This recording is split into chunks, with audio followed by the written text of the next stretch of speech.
वज़ीर आला मरीम नवाज शरीफ ने कहा है कि पीटीआई को पंजाब में एहतजाज के लिए अफगानी सरकारी मुलाजिम लाने पड़ते हैं। बुखारी साहब, ये जो आज मरीम नवाज शरीफ साहबा ने कुछ अहम बातें की हैं जिनमें उन्होंने ये भी कहा है कि मज़ीद अफगानियों ने एतराफ़ी बयानात भी दिए हैं, फुटेजेस भी हम देख रहे हैं कल से, और इस बारे में आप क्या कहेंगे?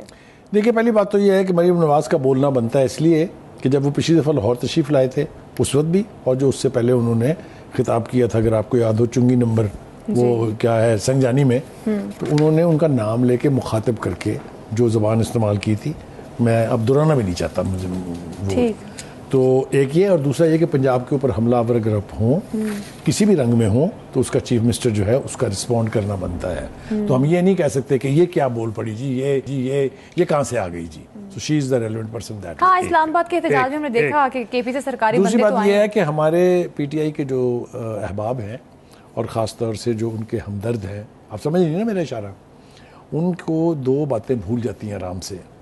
9 मई हुआ, वो उसकी अपनी गंभीरियत अपनी जगह, उसको छोड़ दें। फुटेजेस मौजूद हैं, रिकॉर्ड की बात है कि वर्कर्स उस दिन पीटीआई के निकले थे, पूरी लीडरशिप उनके साथ थी। आपको याद है गाड़ियों के ऊपर बैठ बैठ के काफिलों की क़यादत की गई। अब हम आंखें बंद कर लें तो वो अलग बात है। जब उसको पीटीआई की लीडरशिप इंक्लूडिंग खान साहब ने डिसोन किया ये कह के कि ये एजेंसियों के लोग थे, उसका नतीजा ये निकला कि अब पंजाब से आपकी कॉल पर कोई आने के लिए तैयार नहीं है। ये जो लाहौर में जलसा हुआ था, सारे लोग केपीके से आए थे जी। ये जो इस्लामाबाद में आप आए हैं, सारे लोग केपीके। Where is Punjab? तो जब आप पंजाब को डिसोन करेंगे, उनके लोगों को एजेंसियों के लोग कहेंगे, तो फिर वो बाहर नहीं निकलेंगे। एक बात। दूसरी बात यह कि वो ये कह रही हैं कि ये आप एक सूबे से दूसरे सूबे पर हमला आवर होने की जो रवायत डाल रहे हैं, ये ना आईनी है, ना पाकिस्तान के इंटरेस्ट में है, ना पाकिस्तान की सालमियत के इंटरेस्ट में। दूसरी बात यह है कि वो कह रहे हैं कि शवाहद मौजूद है कि आपके साथ केपीके के लोग भी उतनी तादाद में, ये नहीं कह रहा कि केपीके के लोग नहीं आते हैं, KPK is fully banking PTI, कोई दो राय नहीं है। लेकिन अगर वो सारे आ रहे थे साथ, तो फिर ये 2,500 3,000 दे के जो आप अफगानी साथ लेके आए हैं, इनको एंगेज करने की क्या जरूरत थी? एंगेज करने की क्या जरूरत थी? वो ठीक सवाल उठा रही है ना, कि इसका मतलब ये है कि आपको बंदे, कह सकती है ना कि आपको क्या वहां भी बंदे नहीं मिल रहे जो आपने ये दिहाड़ीदार लेके आए हैं अपने साथ। एक दूसरी बात यह है कि आपने जिस तरह सरकारी मशीनरी और सरकारी मुलाजमीन को इस्तेमाल किया है, सरकारी गाड़ियाँ और सरकारी गाड़ियाँ, पुलिस के लोग सिविलियन वर्दी में आए हैं, आपके पर्सनल गार्ड सिविलियन वर्दी में आए हैं, आपके सपोर्टर आपके इलाके के लोग जो है मुसल्ला होके आए हैं। क्या साबित कर रहे हैं आप एक इकाई होते हुए अपनी फेडरेशन, अपने मरकज़ की रिट को चैलेंज कर रहे हैं। मुझे ये बताइए कैसे ये इकाई कायम रहेगी अगर कल को खुदा ना खास्ता बलोच भी उठ के कहें कि जी हम आ रहे हैं जनाब इस्लामाबाद पे कब्जा करने। और यार कोई अकल होती है, कोई तमीज़ होती है। एहतजाज करने का हक हर एक को है, कोई किसी का बाप नहीं रोक सकता, आपके आइन में दिया हुआ है। लेकिन आप फतह करने नहीं आ सकते कैपिटल को, आप दूसरे सूबे के ऊपर हमला आवर नहीं हो सकते। बुखारी साहब, अभी तो ये पीटीआई ने कॉल दी हुई है कि और भी शहरों में जाके एहतजाज करेंगे, तो आपको क्या लगता है कोई सक्सेसफुल होंगे आने वाले एहतजाज? अगर तो वो पंजाब की लोकल पॉपुलेशन पे बेस करेंगे तो मेरा ख्याल है उनको मायूसी होगी। जैसा मैंने कहा है, मैं ये बात कन्विक्शन से कर रहा हूँ, किसी जिद में नहीं कर रहा हूँ, इसलिए कि ये बात याद रखें, वर्कर जो है ना वो बड़ी जालिम चीज़ है।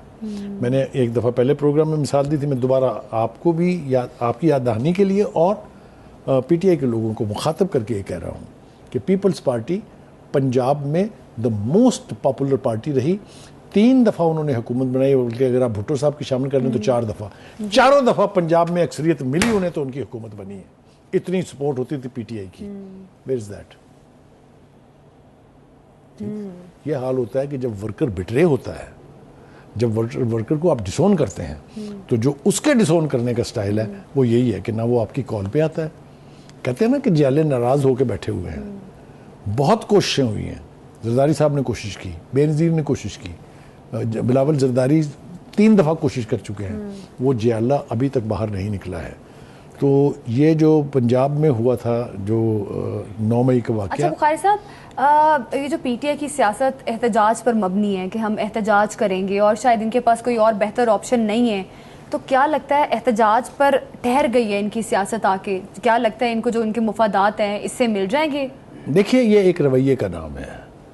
खान साहब का ख्याल ये है, जो हम अक्सर कहते हैं कि ना मैं खेलूँगा ना मैं खेलने दूंगा। आपने मुझे निकाला है, मैं किसी की हुकूमत नहीं चलने दूंगा। लिहाजा आपने देखा जब 8 फरवरी का इलेक्शन हो गया, जिसके लिए उन्होंने केस लड़ा सुप्रीम कोर्ट में भी, लाहौर हाई कोर्ट में भी, तो उसके फ़ौरन बाद उन्होंने क्या कहा? उन्होंने कहा ना मैं हुकूमत को मानता हूँ, ना मैं इलेक्शन को मानता हूँ, ना मैं इलेक्शन कमीशन को मानता हूँ। याद है ना आपको?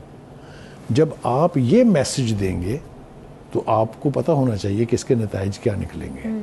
Negativity does not solve anything. बिल्कुल बुखारी साहब, एक सूबे की दूसरे सूबे से लड़ाई या नफरत जो है वो यकीनन काबिल कबूल नहीं है। अब जिस तरह से मरीम नवाज शरीफ साहिबा ने भी एक कंसर्न अपनी शो करवाई है कि आगे SCO कॉन्फ्रेंस होने वाली है, तो ये कहीं ना कहीं गलत तासुर जाएगा कि एक सूबा दूसरे सूबे का दुश्मन है। एब्सोल्युटली, ये पाकिस्तान की 70-75 साल तारीख में कभी नहीं हुआ। बहुत बड़ी बड़ी मुखासमतें रही हैं पार्टियों के बीच में, पीपल्स पार्टी नून लीग, पीपल्स पार्टी अवामी लीग, लेकिन ये नहीं हुआ कि आप वहाँ से सरकारी मशीनरी लेके, क्रेनें लेके, एम्बुलेंसेस लेके, वाटर टैंकर लेके और चढ़ दौड़े और मुसल्ला लोग साथ लेके आए कि जी हम इस्लामाबाद पे कब्जा करेंगे। ये किसी ने नहीं कहा। आप तारीख उठा के देख लेना, बड़ी बड़ी मुखासमतें रही हैं, लेकिन ऐसा कभी नहीं हुआ। मिलिट्री डिक्टेटरशिप्स रही हैं, उनके खिलाफ मूवमेंट चली हैं। ARD मूवमेंट उसके खिलाफ चली, जो PNA की मूवमेंट थी वो भुट्टो साहब के खिलाफ चली। इतनी बड़ी बड़ी movements, MRD movement military dictator के खिलाफ चली, लेकिन ये नहीं हुआ। बलूचिस्तान के लोग पिछले 75 साल से कह रहे हैं कि वी आर डिप्राइव्ड पीपल। बिल्कुल ठीक है, कोई किसी ने रुख किया इस्लामाबाद का? एहतजाज करने आई थी ना महक बलोच लेके, करने दिया गया ना उनको एहतजाज, आराम से उन्होंने कई दिन तक धरना दिया। लेकिन ये अगर आप चढ़ाई करेंगे, बिल्कुल एहतजाज करना दुरुस्त है, लेकिन अगर एहतजाज जो है वो हमारी मुल्क की सालमियत को के आड़े आता है तो ये बिल्कुल एक्सेप्टेबल नहीं है। इसी के साथ प्रोग्राम से हमें दीजिए इजाजत, कल फिर मुलाकात होगी। अल्लाह हाफिज।